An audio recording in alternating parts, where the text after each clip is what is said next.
The Class Nature of the Soviet State by Leon Trotsky. This is from October 1st, 1933. This piece is cited in Marcel van der Linden's Western Marxism and the Soviet Union.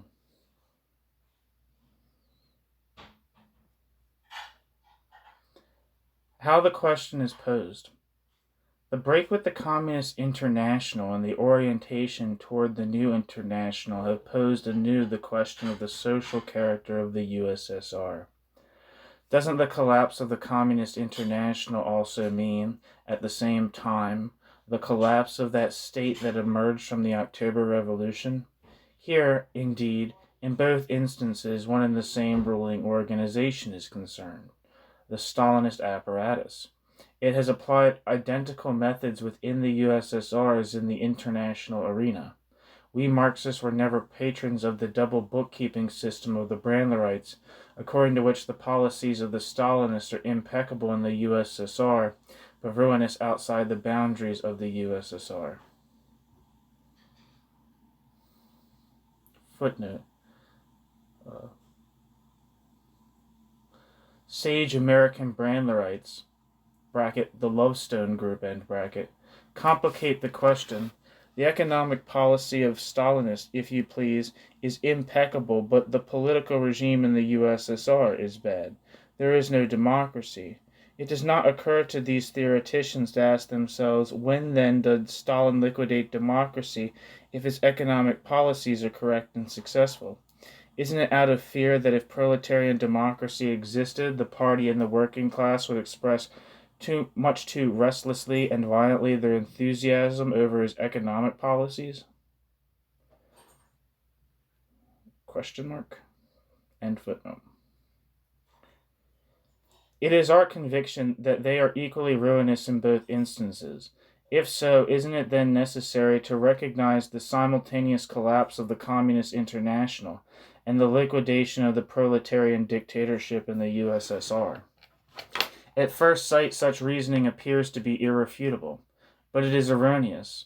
While the methods of the Stalinist bureaucracy are homogeneous in all spheres, the objective results of these methods depend upon external conditions, or, to use the language of mechanics, the resistivity of the material. The Communist International represented an instrument that was intended for the overthrow of the capitalist system, and the establishment of the dictatorship of the proletariat. The Soviet government represents an instrument for the preservation of conquest of an already accomplished overturn. The communist parties of the West have no inherited capital. Their strength, in reality their weakness, lies within themselves and only within themselves. 9/10 of the strength of the Stalinist apparatus lies not in itself, but in the social changes wrought by the victorious revolution. Still, this consideration alone does not decide the question, but it does bear a great methodological significance. It shows us how and why the Stalinist apparatus could completely squander its meaning as the international revolutionary factor and yet preserve a part of its progressive meaning as the gatekeeper of the social conquest of the proletarian revolution. This dual position, we may add, represents in itself one of the manifestations of the unevenness of historical development. The correct policies of a workers' state are not reducible solely to national economic construction. If the revolution does not expand on the international arena under the proletarian spiral, it must immutably begin to contract along the bureaucratic spiral within the national framework. If the dictatorship of the proletariat does not become European and worldwide, the dictatorship of the proletariat must head towards its own collapse. All this is entirely incontestable in a wide historical perspective, but everything revolves around the concrete historical periods.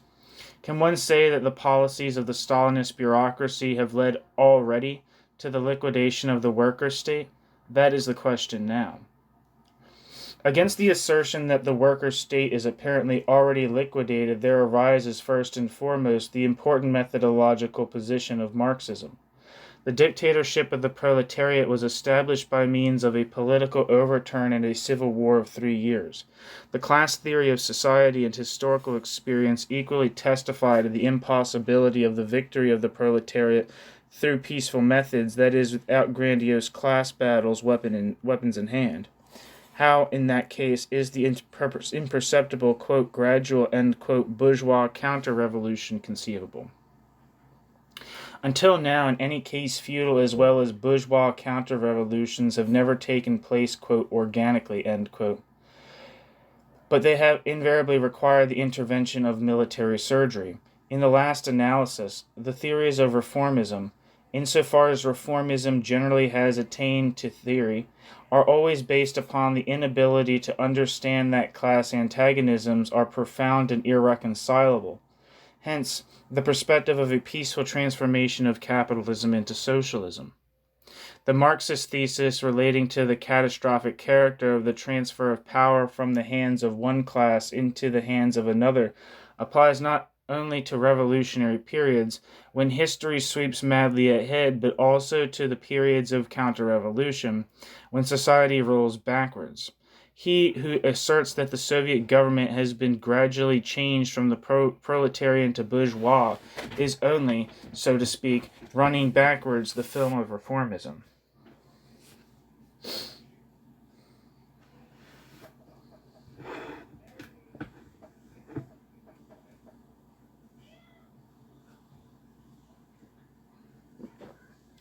Our opponents may deny that this is a general methodological proposition, and declare that no matter how important in itself, it is nevertheless too abstract to solve the question. Truth is always concrete. The thesis of the irreconcilability of class contradictions should and must direct us in our analysis, but cannot replace its results. One must probe deeply into the material content of the historical process itself. We reply, it is true that a methodological argument does not exhaust the problem, but in any case it transfers the burden of proof to the opposing side. Critics who consider themselves Marxist must demonstrate in what manner the bourgeoisie that had lost power in a 3 years struggle could resume this power without any battles. However, since our opponents make no attempt to invest their appraisal of the Soviet state with any sort of serious theoretical expression, we shall try to perform this labor for them here.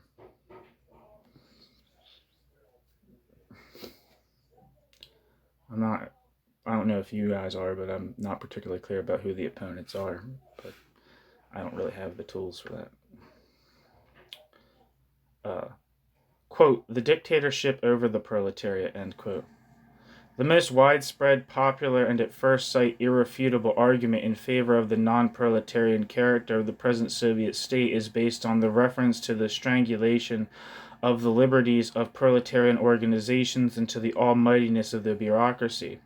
Is it really possible to identify the dictatorship of an apparatus which has led to the dictatorship of a single person with the dictatorship of the proletariat as a class? Isn't it clear that the dictatorship of the proletariat is excluded by the dictatorship over the proletariat? Such enticing reasoning is constructed not upon a materialistic analysis of the process as it develops in reality, but upon pure idealistic schemas, upon Kantian norms. Certain noble, quote, friends, end quote, of the revolution have provided themselves with a very radiant conception of the dictatorship of the proletariat, and they are completely prostrated in the face of the fact that the real dictatorship, with all its heritage of class barbarism, with all its internal contradictions, with the mistakes and crimes of the leadership, fails entirely to resemble that sleek image that they have provided. Disillusioned in their most beautiful emotions, they turn their backs to the Soviet Union. Where and in what books can one find a faultless prescription for a proletarian dictatorship? The dictatorship of a class does not mean by a long shot that that dictatorship's entire mass always participates in the management of the state. That class's entire mass always participates in the management of the state. This we have seen first of all in the case of the propertied classes. The nobility ruled through the monarchy before which the noble stood on his knees. The dictatorship of the bourgeoisie took on comparatively developed democratic forms only under the conditions of capitalist upswing when the ruling class had nothing to fear. Before our own eyes, democracy has been supplanted in Germany by Hitler's autocracy, with all the traditional bourgeois parties smashed to smithereens. Today, the German bourgeoisie does not rule directly. Politically, it is placed under complete subjection to Hitler and his bands. Nevertheless, the dictatorship of the bourgeoisie remains inviolate in Germany, because all the conditions of its social hegemony have been preserved and strengthened. By expropriating the bourgeoisie politically, Hitler saved the bourgeoisie, even if temporarily, from economic expropriation. The fact that the bourgeoisie was compelled to resort to the fascist regime testifies to the fact that its hegemony was endangered, not only at all that it had fallen.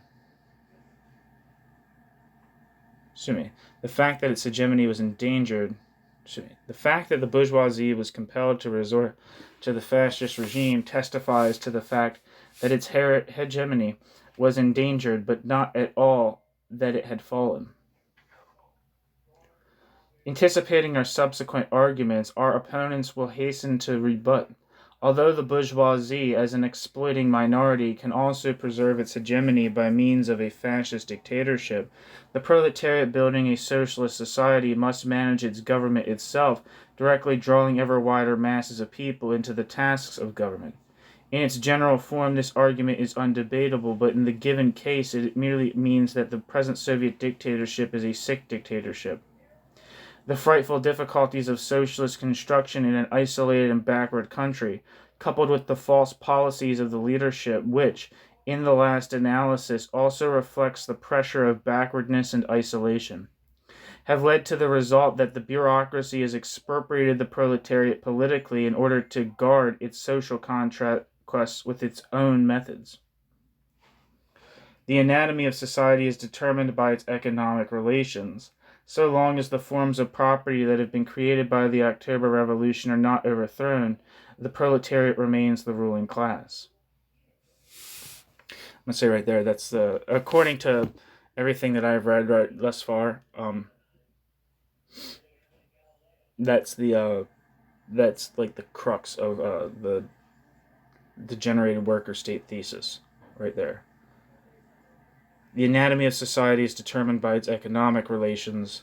So long as the forms of property that have been created by the October Revolution are not overthrown, the proletariat remains the ruling class.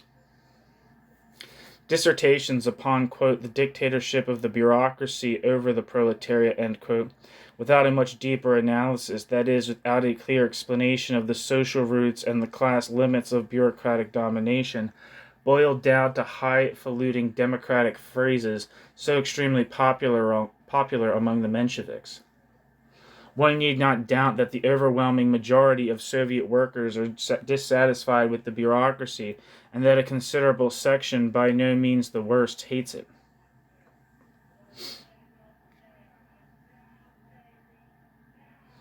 However, it is not simply due to repression that this dissatisfaction does not assume violent mass forms. The workers fear that they will clear the field for the class enemy if they overthrow the bureaucracy. The interrelations between the bureaucracy and the class are really much more complex than they appear to be to the frothy, quote, Democrats, end quote. The Soviet workers would have settled accounts with the despotism of the apparatus had other perspectives opened before them, had the Western horizon flamed not with the brown color of fascism but with the red of the revolution. So long as this does not happen, the proletariat will, with clenched teeth, bears, quote, tolerates the bureaucracy, and in this sense recognizes the bureaucracy as a bearer.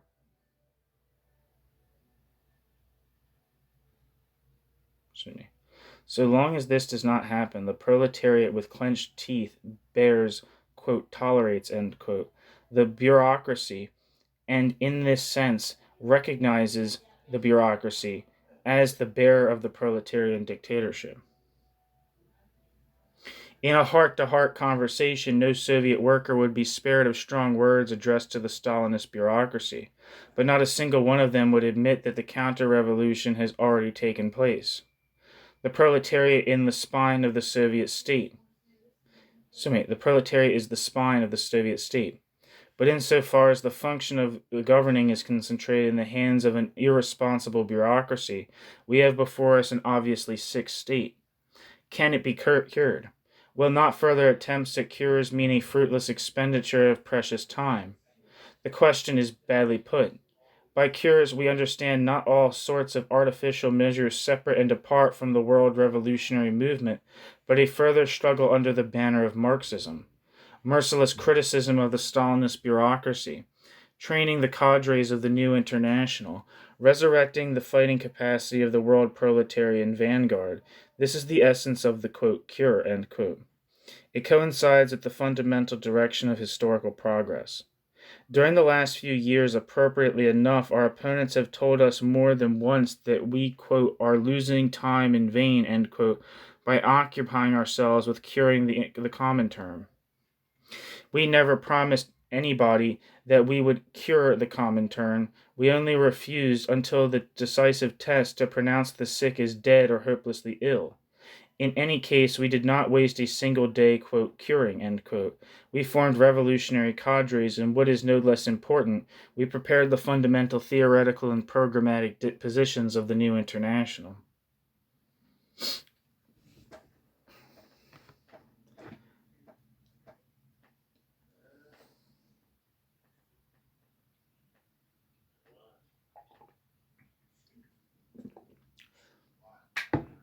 The dictatorship of the proletariat as an idealistic norm.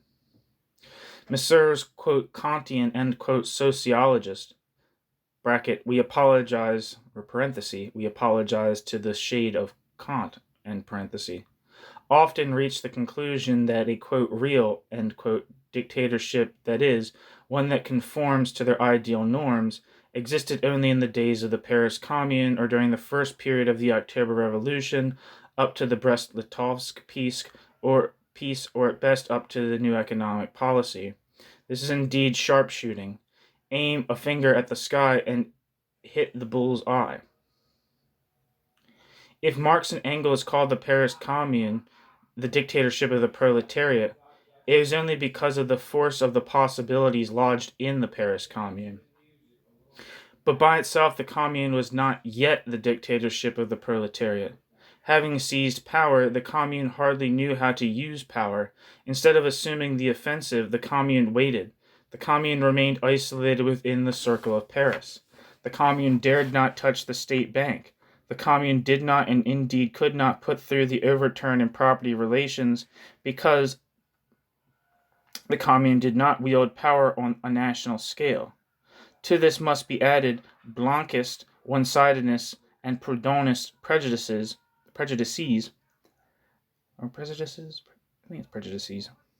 which prevented even the leaders of the movement from completely understanding the Commune as the dictatorship of the proletariat. The reference to the first period of the October Revolution is not any more fortunate. Not only up to the Brest-Litovsk peace, but even up to autumn of 1918, the social content of the revolution was restricted to a petty bourgeois agrarian overturn and workers' control over production. This means that the revolution in its actions had not yet passed the boundaries of bourgeois society. During the first period, soldiers' Soviets ruled side by side with workers' Soviets, and often elbowed them aside. Only toward the autumn of 1918 did the petty bourgeois soldier-agrarian elemental wave recede a little to its shores, and the workers went forward with the nationalization of the means of production. Only from this time can one speak of the inception of a real dictatorship of the proletariat, but even here it is necessary to make certain large reservations. During those initial years, the dictatorship was geographically confined to the old Moscow Principality and was compelled to wage a 3 years' war along all the radium from Moscow to the periphery. This means that up to 1921, precisely up to the new economic policy, that is, what went on was still the struggle to establish the dictatorship of the proletariat upon the national scale. And since, in the opinion of pseudo-Marxist Philistines, the dictatorship had disappeared with the beginning of the new economic policy, then it means that in general it had never existed. To these gentlemen, the dictatorship of the proletariat is simply an imponderable concept, an ideal norm not to be realized upon our sinful planet. Small wonder that, quote, theoreticians, end quote, of this stripe, insofar as they do not denounce altogether the very word dictatorship, strive to smear over the irreconcilable contradictions between the latter and bourgeois democracy. Extremely characteristic from the laboratory and not the political point of view is the Parisian sect of, quote, communist Democrats, end quote, parenthesis, Boris Souverin and co. I actually I have a piece by Boris Souverin on this channel that I got from the DataSide website. You should check out DataSide. It's a cool ass website, and it's a magazine. And if you're into what's on the website, check out the magazine. It's called I think it's called Black October is what it's called, but it's on the channel. If you type in Boris Souverin, you'll see some of his commentary on the October Revolution. The very name already implies a break with Marxism. In his critique of the Gotha program, Marx rejected the name social democracy in view of the fact that social democracy replaces the revolutionary struggle, that it places the revolutionary socialist struggle under the formal control of democracy. It is quite obvious that there is no difference in principle between, quote, communist Democrats and, quote, socialist Democrats. Social Democrats, that is. There is no hard and fast partition between socialism and communism. Transgression begins only when socialism and communism as a movement or as a state are subordinated not to the actual course of the class struggle, not to the material conditions of the historical process, but to the supersocial and suprahistorical abstraction, quote, democracy, end quote, which in reality is a weapon of self-defense serving the bourgeoisie against the proletarian dictatorship. If during the epoch of the Gotha program, 1875, it was still possible to see in the word social democracy only an incoherent and non-scientific name for a proletarian party whose spirit was healthy, then the entire subsequent history of bourgeois and, quote, social, end quote, democracy turns the banner of, quote, democratic communism, end quote, into the banner of an outright class betrayal. Footnote. Those who are interested, if there are such, may themselves become acquainted with the, quote, platform, end quote, of, quote, communist Democrats, end quote. From the viewpoint of the fundamentals of Marxism, it is difficult to conceive of a more charlatanistic document.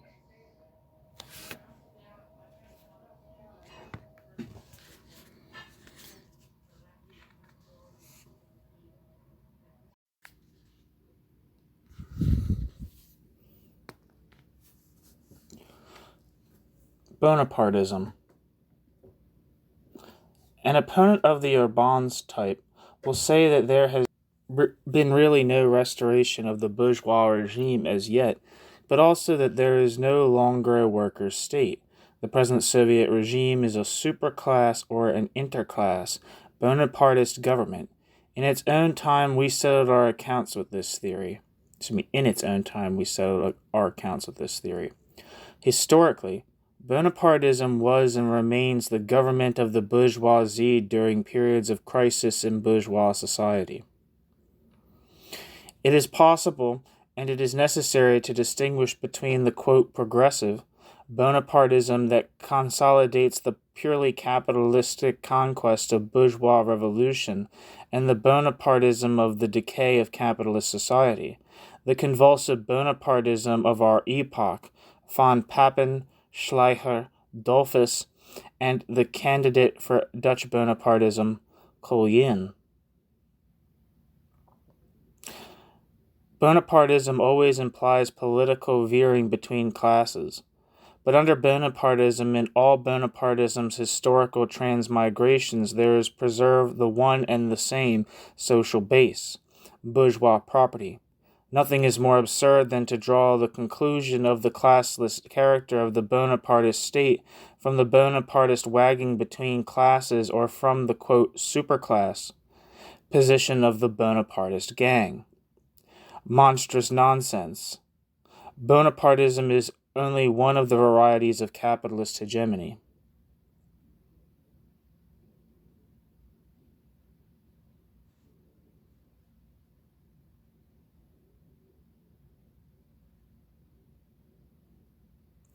If Urbans wants to extend the concept of Bonapartism to include also the present Soviet regime, then we are ready to accept such a widened interpretation under one condition: if the social content of Soviet, quote, Bonapartism will be defined with the requisite clarity. It is absolutely correct that the self-rule of the Soviet bureaucracy was built upon the soil of veering between class forces, both internal as well as international. Insofar as the bureaucratic veering has been crowned by the personal plebiscitary regime of Stalin, it is possible to speak of Soviet Bonapartism. But while the Bonapartism of both Bonapartes, as well as their present pitiful followers, has developed and is developing on the basis of a bourgeois regime, the Bonapartism of Soviet bureaucracy has under it the soil of a Soviet regime.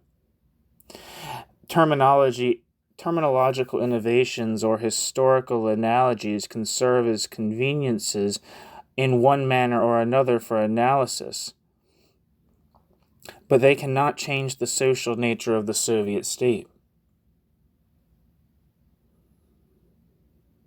Quote, state capitalism, end quote.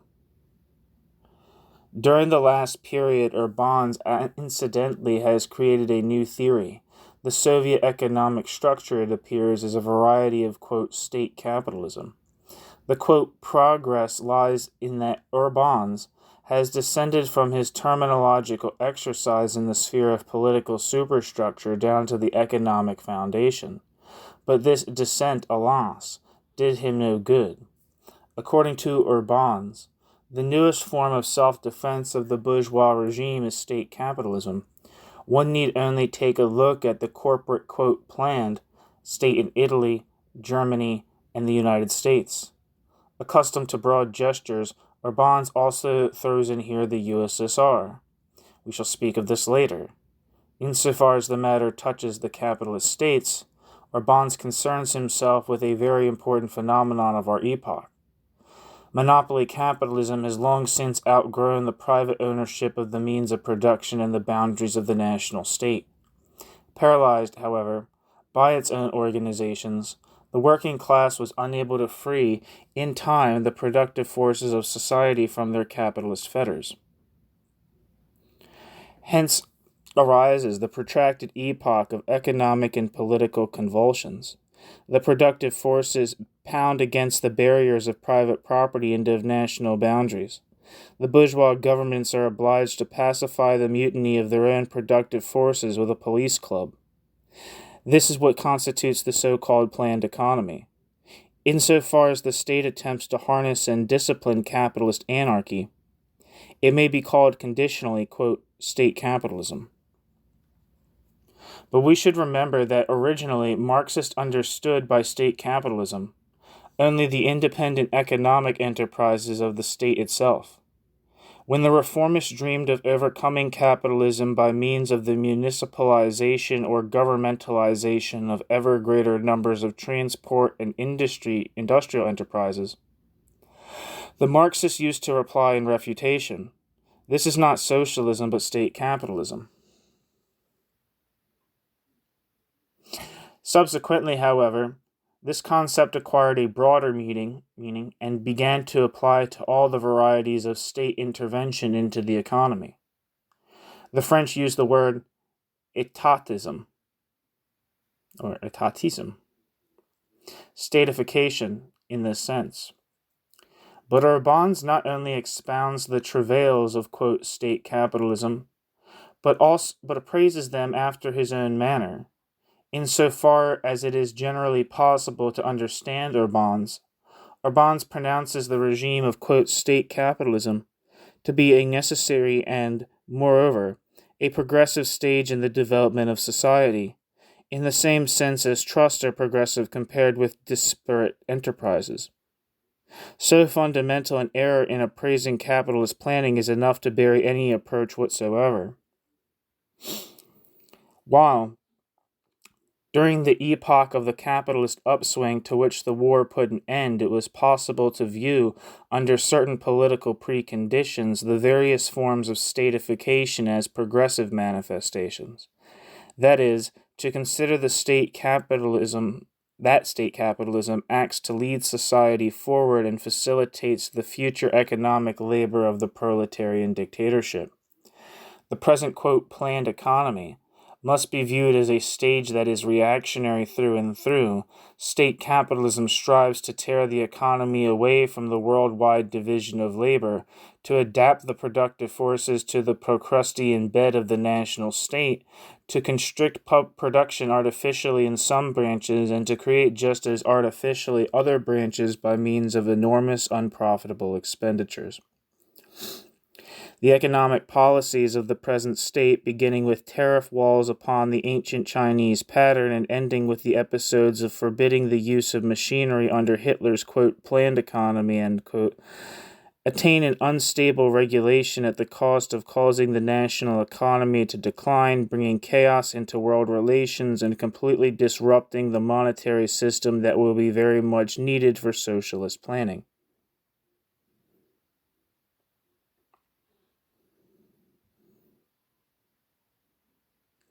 The present state capitalism neither prepares nor lightens the future work of the socialist state, but on the contrary creates for the socialist state colossal additional difficulties. The proletariat lets slip a series of opportune periods for the seizure of power. Through this, the proletariat has created the conditions for fascist barbarism in politics and for the destructive work of, quote, state capitalism in economics. After the conquest of power, the proletariat will have to pay economically for its political lapses.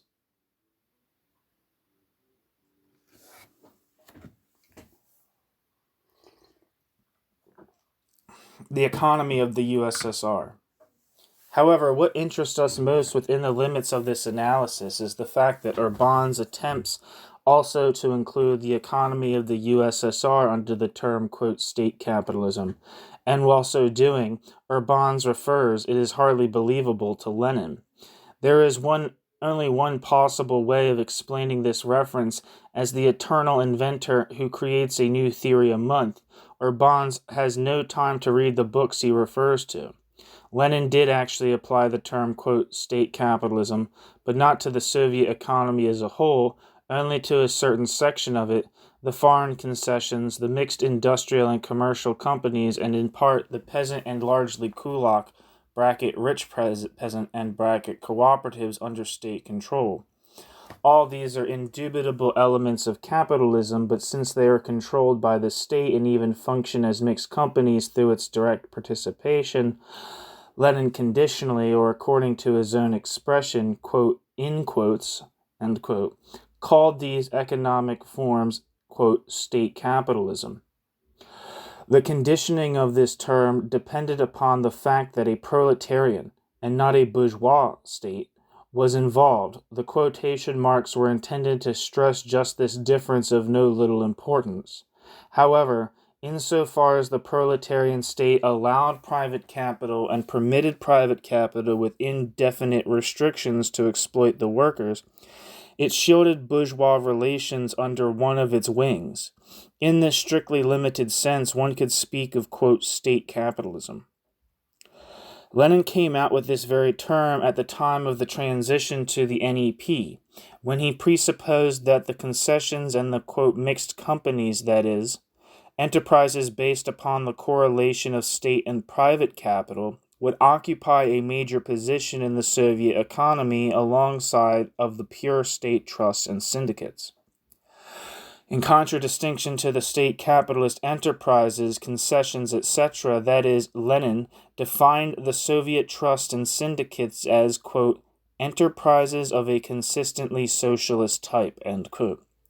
Lenin envisioned the subsequent development of Soviet economy, of industry in particular, as a competition between the state capitalist and the pure state enterprises.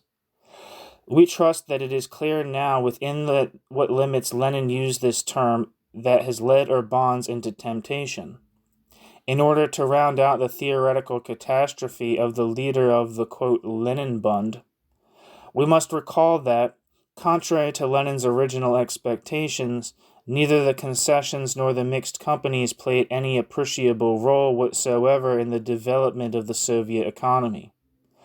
Nothing has now remained generally of these, quote, state capitalist enterprises. On the other hand, the Soviet trust, whose fate appeared so very murky at the dawn of the new economic policy, underwent a gigantic development in the years after Lenin's death. Thus, if one were to use Lenin's terminology conscientiously and with some comprehension of the matter, one would have to say that the Soviet economic development completely bypassed the stage of, quote, state capitalism and unfolded along the channel of enterprises of the, quote, consistently socialist type. Here, however, we must also forestall any possible misunderstandings in this time of just the opposite character. Lenin chose his terms with precision. Lenin called the trusts not socialist enterprises, as the Stalinists now label them, but enterprises of the, quote, socialist type. Under Lenin's pen, this subtle terminological distinction implied that the trust will have the right to be called socialist not by type, not by tendency, that is, but by their genuine content. After the rural economy will have been revolutionized, after the contradiction between the city and the village will have been destroyed, after men will have learned to fully satisfy all human wants, in other words, only in proportion as a real socialist society would arise on the bases of nationalized industry and collectivized rural economy. Lenin conceived that the attainment of this goal would require the successive labors of 2 or 3 generations and, moreover, an indissoluble connection with the development of the international revolution. To summarize, under state capitalism, in the strict sense of the word, we must understand the management of industrial and other enterprises by the bourgeois state on its own account, or the, quote, regulating and, quote, intervention of the bourgeois state into the workings of private capitalist enterprises. By state capitalism, quote, in quotes, Lenin meant the control of the proletarian state over private capitalist enterprises and relations. Not one of these definitions applies from any side to the present Soviet economy. It remains a deep secret what concrete economic content Orbán's himself put into his understanding of the Soviet, quote, state capitalism. To put it plainly, Orbán's newest theory is entirely built around a badly read quotation. Bureaucracy and the ruling class.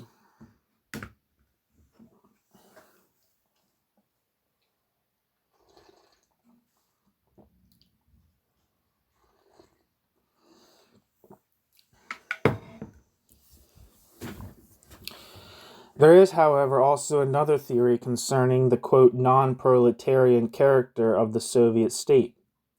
Much more ingenious, much more cautious, but not any more serious.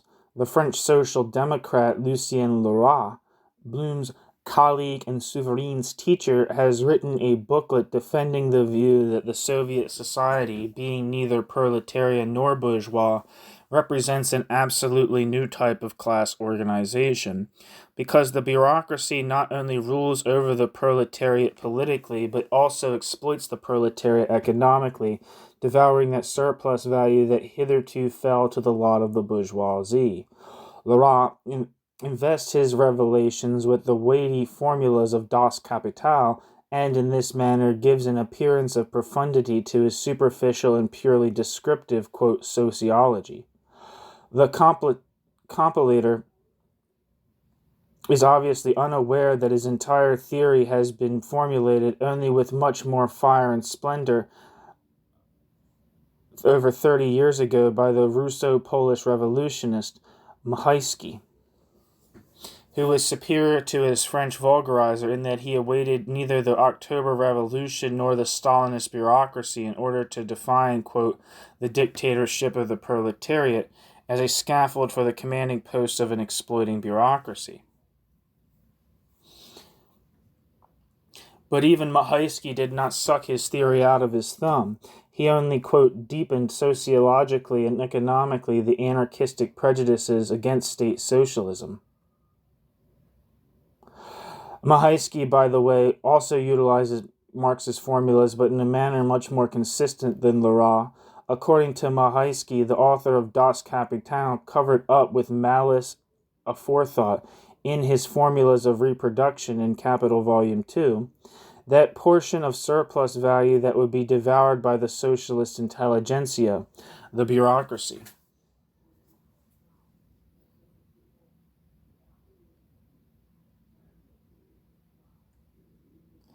In our own time, a, quote, theory of this kind, but without an exposure of Marx the exploiter, was defended by Myasnikov, who proclaimed that the dictatorship of the proletariat in the Soviet Union had been supplanted by the hegemony of a new class, the social bureaucracy. In all probability, Leroy borrowed his theory, directly or indirectly, precisely from Myasnikov. Trotsky is referring to Gavril Myasnikov, who was like a left communist in the Bolshevik Party, who eventually left. I think he went to France after some time, and when he came, and then he, like, for some reason went back to the Soviet Union just because, and then was just put on trial and killed. And, like, there's something on Libcom. It's like the last testament of Gavril Myasnikov. It was like his, I guess, like his interview or confession before the Soviet state. In all probability, Leroy borrowed his theory, directly or indirectly, precisely from Myasnikov, investing his theory only with a pedantically, quote, learned air. For completeness' sake, it should also be added that Leroy has assimilated all the mistakes, and only the mistakes, of Rosa Luxemburg, among even those that she herself had renounced. Let us, however, examine more closely the, quote, theory itself. The class has an exceptionally important and, moreover, a scientifically restricted meaning to a Marxist. A class is defined not by that class's participation in the distribution of the national income alone, but by its independent role in the general structure of the economy and by its independent roots in the economic foundation of society. Each class, the feudal nobility, the peasantry, the petty bourgeoisie, the capitalist bourgeoisie, and the proletariat, works out its own special forms of property. The bureaucracy lacks all these social traits. It has no independent position in the process of production and distribution. It has no independent property roots. Its function relates basically to the political technique of class rule.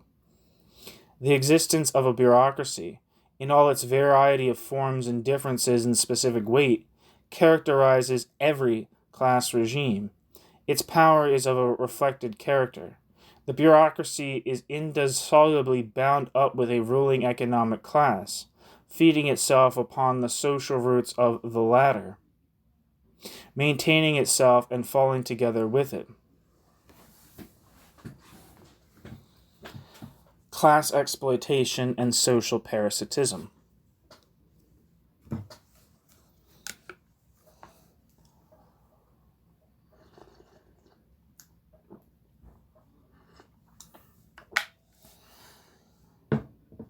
The Ra will say that he, quote, does not object, end quote, to the bureaucracy being paid for its labor insofar as it fulfills the necessary political, economic, and cultural functions, but what is involved is its uncontrolled appropriation of an absolutely disproportionate part of the national income.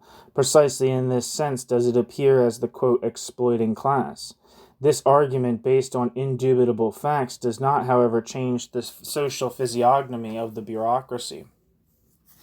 Always and in every regime, the bureaucracy devours no small portion of surplus value.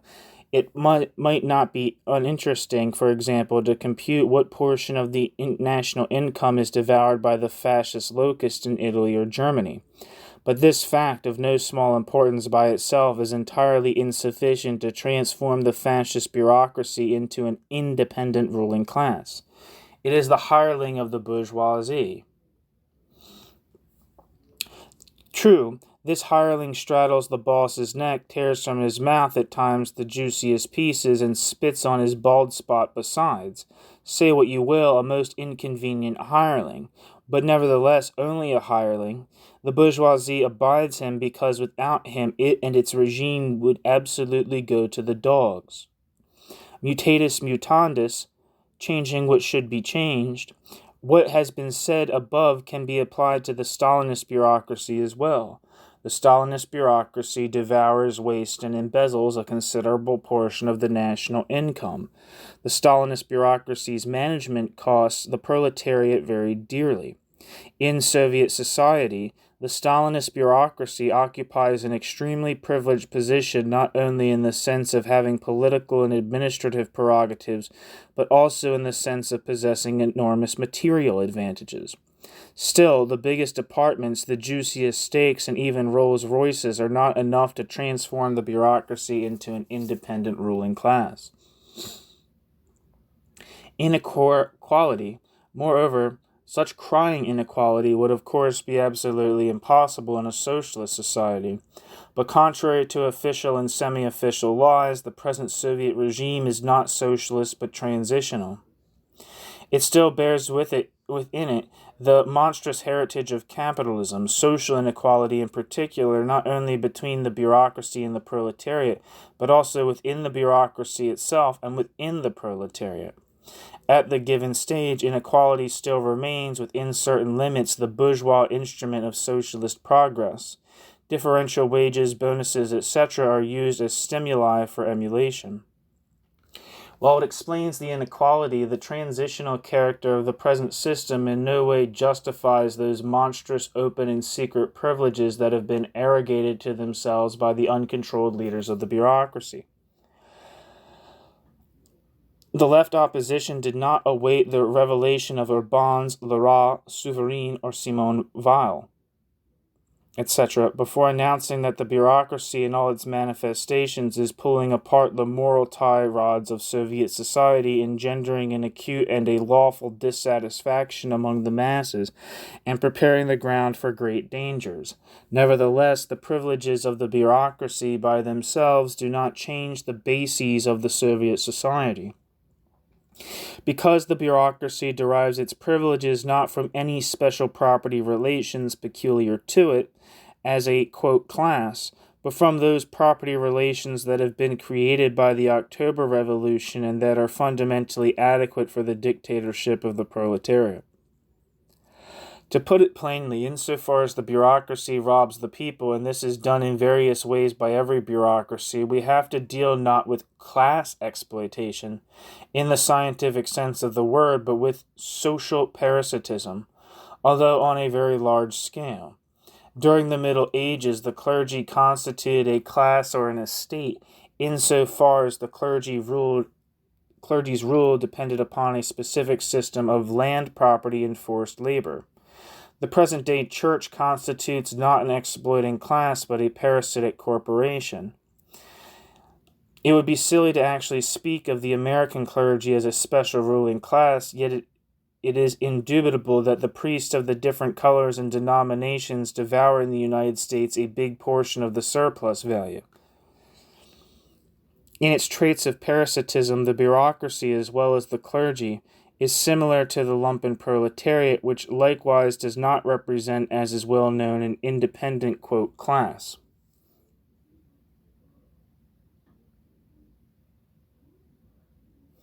Oh, there's a footnote next to the comment about Simone Weil and Simone Weil.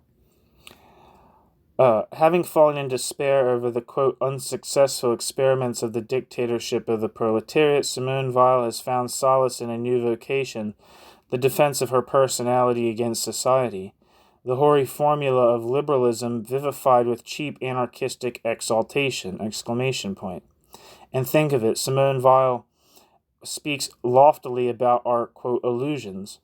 Weil and those like her require many years of stubborn perseverance in order to free themselves from the most reactionary lower middle class prejudices. Appropriately enough, Weil's new views have found a haven in an organ that bears the obviously ironic name, La Révolution Prolétarienne. I believe that was a syndicalist journal, and it wasn't ironic. The Luçon publication is ideally suited for revolutionary melancholics and political rentiers living on the dividends from their capital of recollections and pretentious philosophizers who will perhaps adhere to the revolution ... after it will have been achieved. End of footnote. Two perspectives. The question will stand out before us in bolder relief if we take it not in its static but in its dynamic cross-section. Squandering unproductively a tremendous portion of the national income, the Soviet bureaucracy is interested at the same time by its very function in the economic and cultural growth of the country. The higher the national income, the more copious its funds of privileges. Concurrently, upon the social foundations of the Soviet state, the economic and cultural uplift of the laboring masses must tend to undermine the very bases of bureaucratic domination. Clearly, in the light of this fortunate historical variant, the bureaucracy turns out to be only the instrument, a bad and an expensive instrument of the socialist state. But by squandering an ever bigger portion of the national income and by disrupting the basic proportions of the economy, it will be said in refutation the bureaucracy retards the economic and cultural growth of the country. Absolutely correct. The further unhindered development of bureaucratism must lead inevitably to the cessation of economic and cultural growth, to a terrible social crisis, and to the downward plunge of the entire society. But this would imply not only the collapse of the proletarian dictatorship, but also the end of the bureaucratic domination. In place of the workers' state would come not, quote, social bureaucratic, end quote, but capitalist relations.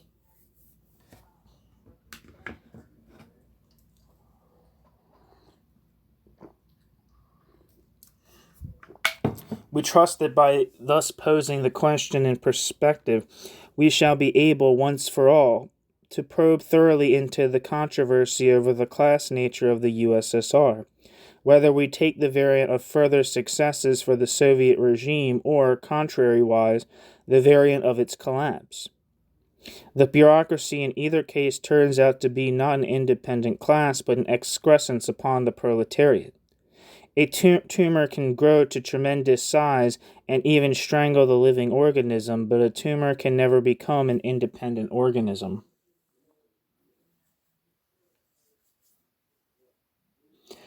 Finally, we may add, for the sake of complete clarity, if in the USSR today the Marxist Party were in power, it would renovate the entire political regime. It would shuffle and purge the bureaucracy and place it under the control of the masses. It would transform all of the administrative practices and inaugurate a series of capital reforms in the management of economy, but in no case would it have to undertake an overturn in the property relations, i.e., a new social revolution.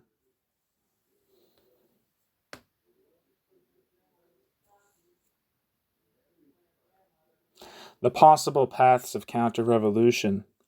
The bureaucracy is not a ruling class, but the further development of the bureaucratic regime can lead to the inception of a new ruling class, not organically through degeneration, but through counter-revolution.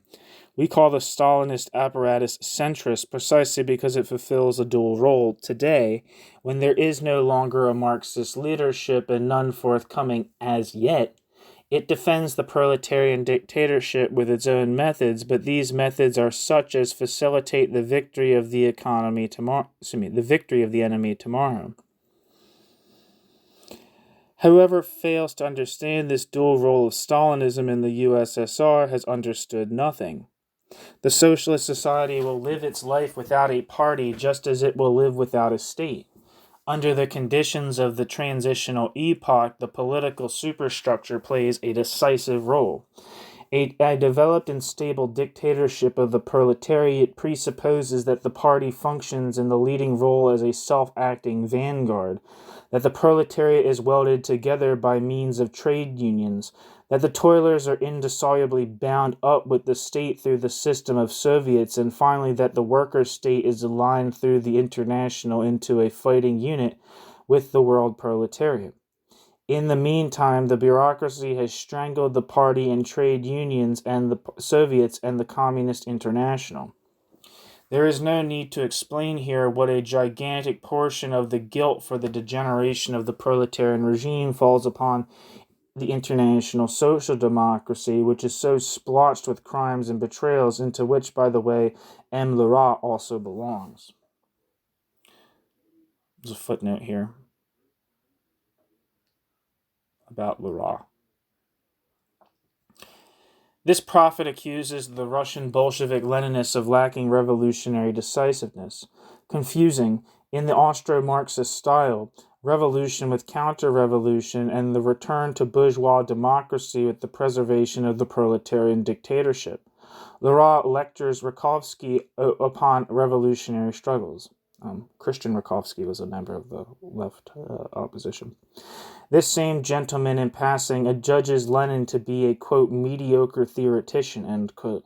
Small wonder. Lenin, who formulated in the simplest manner the most complex theoretical conclusions, cannot overawe the pretentious Philistine who endows this thin and flat and thin generalizations with a Kabbalistic air.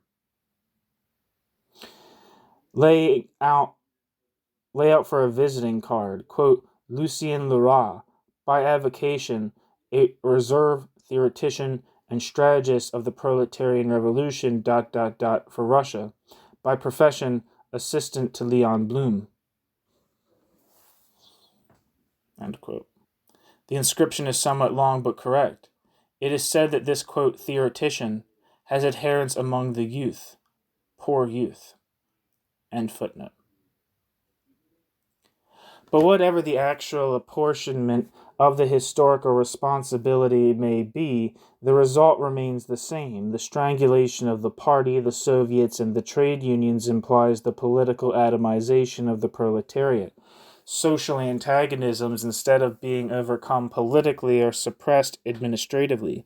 These collect under pressure to the same extent that the political resources disappear for solving them normally. The first social shock, external or internal, may throw the atomized Soviet society into civil war. The workers, having lost control over the state and economy, may resort to mass strikes as weapons of self-defense. The discipline of the dictatorship would be broken. Under the onslaught of the workers, and because the pressure of economic difficulties, the trust would be forced to disrupt the planned beginnings and enter into competition with one another. The dissolution of the regime would naturally find its violent and chaotic echo in the village and would inevitably be thrown over into the army. The socialist state would collapse, giving place to the capitalist regime, or more correctly, to capitalist chaos. The Stalinist press, of course, will reprint our warning analysis as a counter-revolutionary. One second.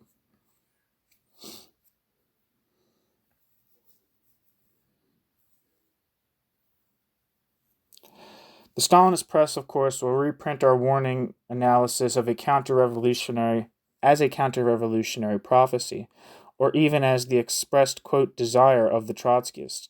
Toward the newspaper hacks of the apparatus, we have long since had no other feeling save that of silent contempt.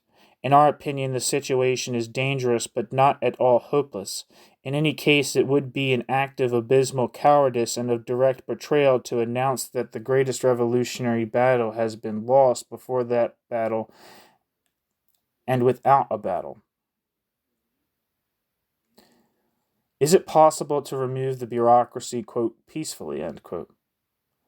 If it is true that the bureaucracy has concentrated all power and all the avenues of power in its hands, and it is true, then a question arises of no little importance: how approach the reorganization of the Soviet state, and is it possible to solve this task with peaceful methods? We must set down, first of all, as an immutable axiom that this task can be solved only by a revolutionary party.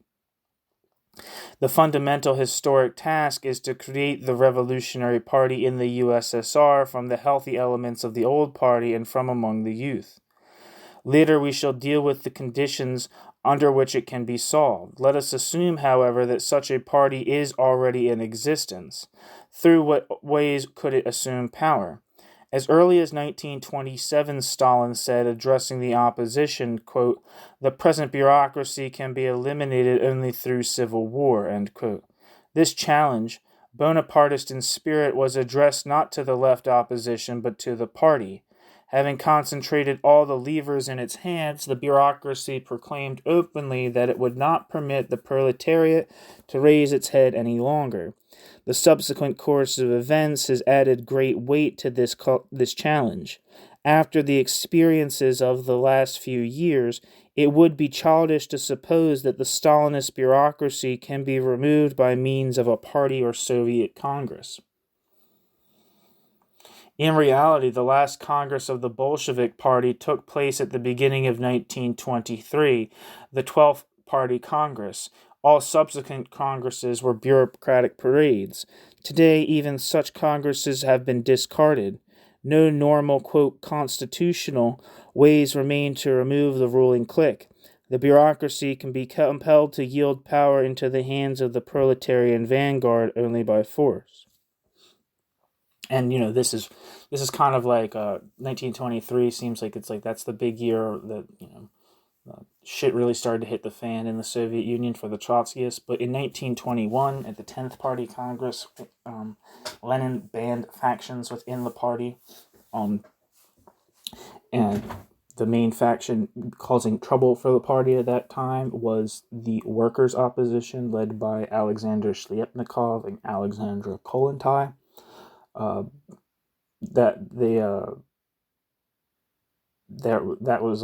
That were advocating more participation of workers via trade unions in the planning and construction of socialism. That wasn't the only opposition faction. I'm not sure I think the Democratic Centralists, who emphasized democracy, not the centralism part of that phrase, were I'm not sure what happened to that faction. I suppose they were one of the factions that were put down, but it seemed like they fell out of I don't know. I feel like I don't hear about them in 1921 at the 10th Party Congress. Also, the 10th Party Congress was concurrent with the repression of Kronstadt, which Trotsky was directly involved and continued to lie about for years afterwards. All subsequent congresses were bureaucratic parades. Today, even such congresses have been discarded. Okay, no normal, quote, constitutional ways remain to remove the ruling clique. The bureaucracy can be compelled to yield power into the hands of the proletarian vanguard only by force. All the hacks will immediately howl in chorus. The, quote, Trotskyites, end quote, like Kautsky, are preaching an armed insurrection against the dictatorship of the proletariat. But let us pass on. The question of seizing power will arise as a practical question for the new party only when it will have consolidated around itself the majority of the working class. In the course of such a radical change in the relation of forces, the bureaucracy would become more and more isolated, more and more split. As we know, the social roots of the bureaucracy lie in the proletariat, if not in its active support, then at any rate in its, quote, toleration. When the proletariat springs into action, the Stalinist apparatus will remain suspended in mid-air. Should it still attempt to resist, it will then be necessary to apply against it not the measures of civil war, but rather the measures of a police character.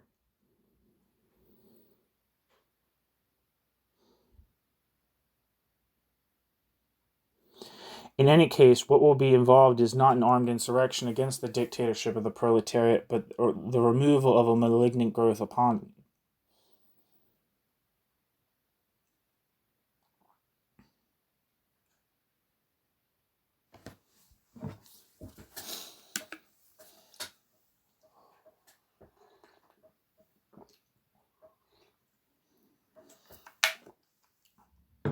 A real civil war could develop not between the Stalinist bureaucracy and the resurgent proletariat, but between the proletariat and the active forces of the counter-revolution. In the event of an open clash between the two mass camps, there cannot even be talk of the bureaucracy playing an independent role. Its polar flanks would be flung to the different sides of the barricade. The fate of the subsequent development would be determined, of course, by the outcome of the struggle. The victory of the revolutionary camp, in any case, is conceivable only under the leadership of a proletarian party, which would naturally be raised to power by victory over the counter-revolution. The new party in the USSR. Which is closer, the danger of the collapse of the Soviet power that has been sapped by bureaucratism, or the hour of the consolidation of the proletariat around a new party that is capable of saving the October heritage? There is no a priori answer to such a question. The struggle will decide. A major historical test, which may be a war, will determine the relation of forces. It is clear in any case that with the further decline of the world proletarian movement and the further extension of the fascist domination, it is not possible to maintain the Soviet power for any length of time by means of the internal forces alone. The fundamental condition for the only rock-bottom reform of the Soviet state is the victorious spread of the world revolution.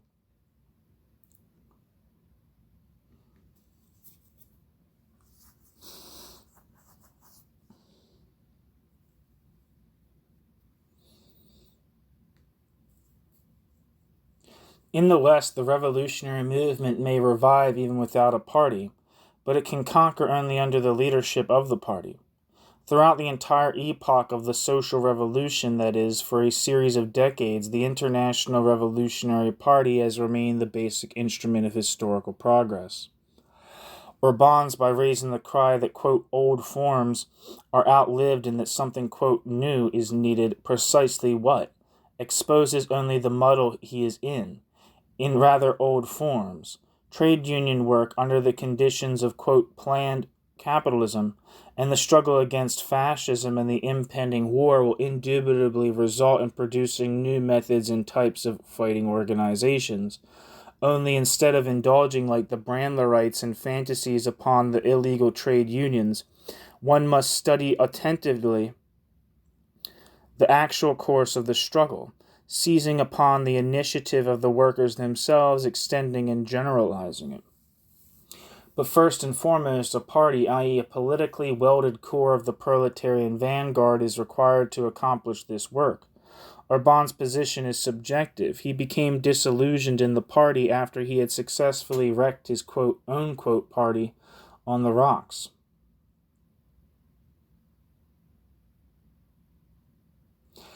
Among the innovators, a few proclaim, we said, quote, long ago, end quote, that new parties are needed. Now, at last, the, quote, Trotskyists, end quote, have also come around to it. In time, they will also understand that the Soviet Union is not a worker state.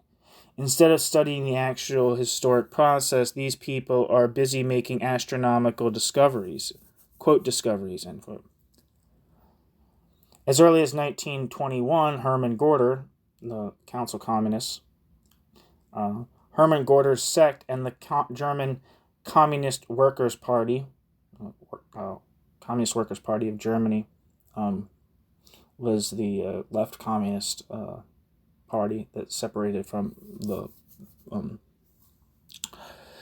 Communist Party of Germany, and where most of the Council Communists, at least like the first generation of people, first participated. The KAPD is where a lot of the Council Communists emerged from. Anyway, as early as 1921, Gorter's sect and the German, quote, Communist Workers' Party decided that the Comintern was doomed.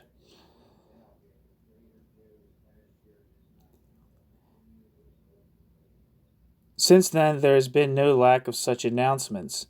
Loriot, Korsch, Souverine, and so forth.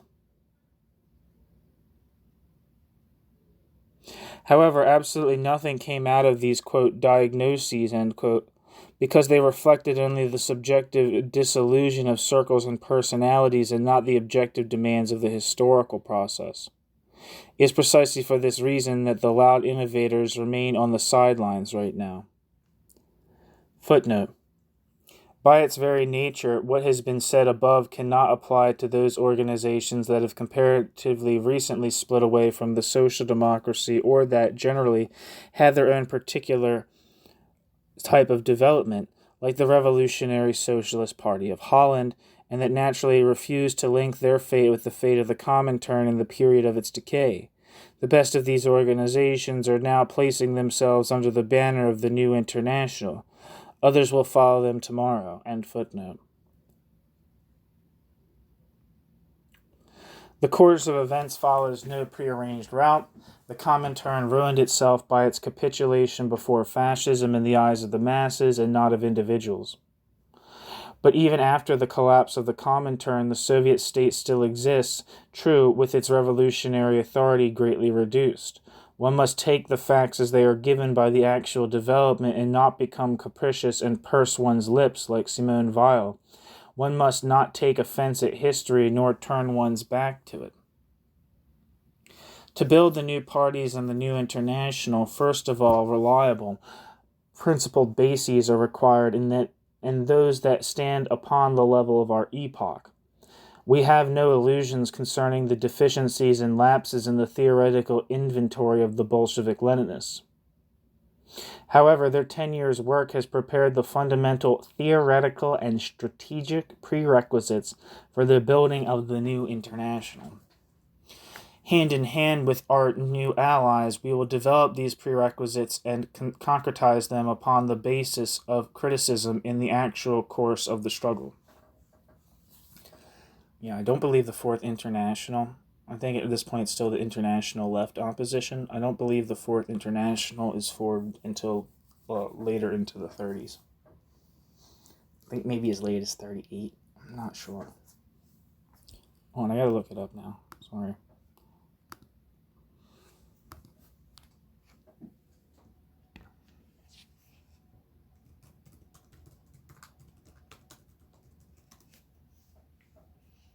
$1938. God, I'm a genius.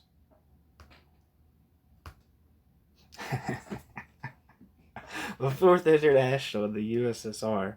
In the USSR, the core of the new party, in reality the Bolshevik Party revived under new conditions, will be the group of Bolshevik-Leninists.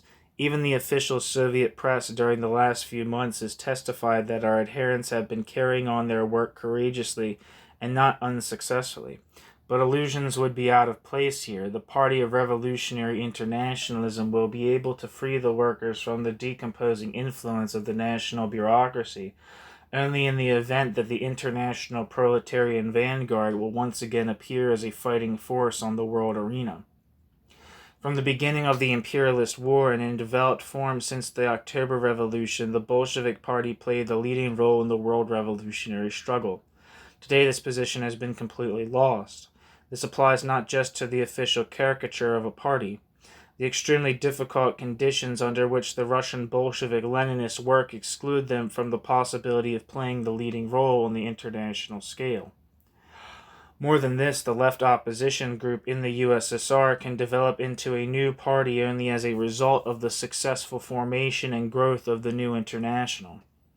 The revolutionary center of gravity is shifted definitively to the West, where the immediate possibilities of building parties are immeasurably greater.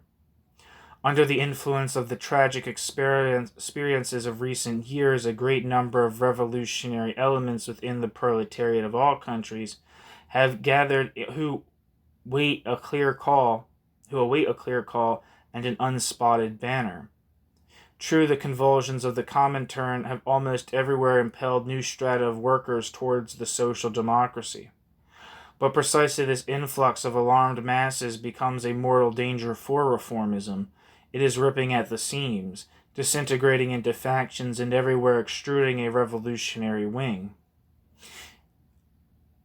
Such are the immediate political preconditions for the new international. The cornerstone has been laid already. It is the declaration of principles by the four organizations. The condition for further success is the correct evaluation of the world situation, including the class nature of the Soviet Union. Along this line, the new international will be subjected to tests from the very first days of its existence. Before it will be able to reform the Soviet state, it must take upon itself its defense. Every political tendency that waves its hand hopelessly at the Soviet Union under the pretext of its, quote, non-proletarian, end quote, character runs the risk of becoming the passive instrument of imperialism. And from our standpoint, of course, the tragic possibility is not excluded that the first worker state, weakened by its bureaucracy, will fall under the joint blows of its internal and external enemies. But in the event of this worst possible variant, a tremendous significance for the subsequent course of the revolutionary struggle will be borne by the question, where are those guilty for the catastrophe? Not the slightest taint of guilt must fall upon the revolutionary internationalists. In the hour of mortal danger, they must remain on the last barricade.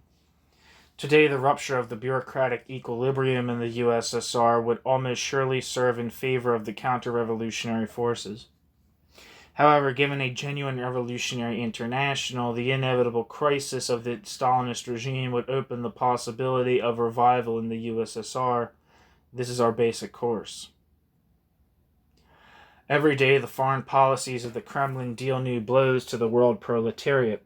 Adrift from the masses, the diplomatic functionaries under the leadership of Stalin trample over the most elementary revolutionary feelings of the workers of all countries, first of all to the greatest detriment of the Soviet Union itself.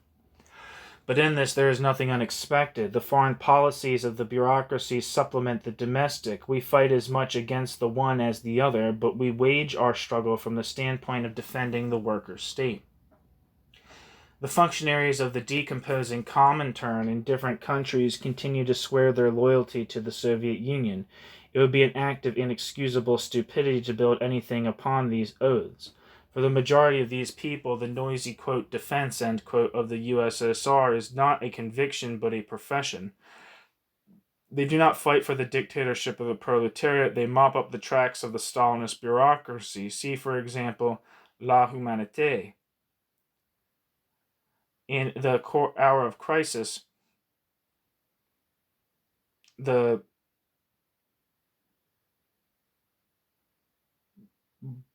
barbicized Comintern will be capable of offering no greater support to the Soviet Union than the opposition it had offered to Hitler. But it is otherwise with the revolutionary internationalists. Ingloriously hounded for a decade by the bureaucracy, they indefatigably call the workers to the defense of the Soviet Union. On that day when the new international will demonstrate to the Russian workers, not in words but in action, that it and it alone stands for the defense of the workers' state, the position of the Bolshevik-Leninists inside the Soviet Union will change within 24 hours.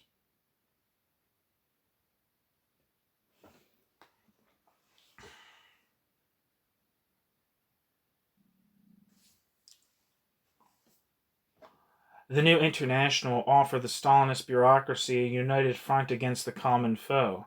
And if our international represents a force, the bureaucracy will be unable to evade the united front in the moment of danger. What then will remain of the many years' incrustation of lies and slander? Even in the event of war, the united front with the Stalinist bureaucracy will not imply a, quote, holy alliance, end quote, after the manner of bourgeois and social democratic parties who, during the time of an imperialist brawl, suspend mutual criticism in order to better dupe the people thereby. No, even in the event of war, we will maintain a critical irreconcilability towards bureaucratic centrism, which will not be able to cover up its incapacity to lead a genuine revolutionary war. The problem of the world revolution, as well as the problem of the Soviet Union, may be summed up in one and the same brief formula: the Fourth International.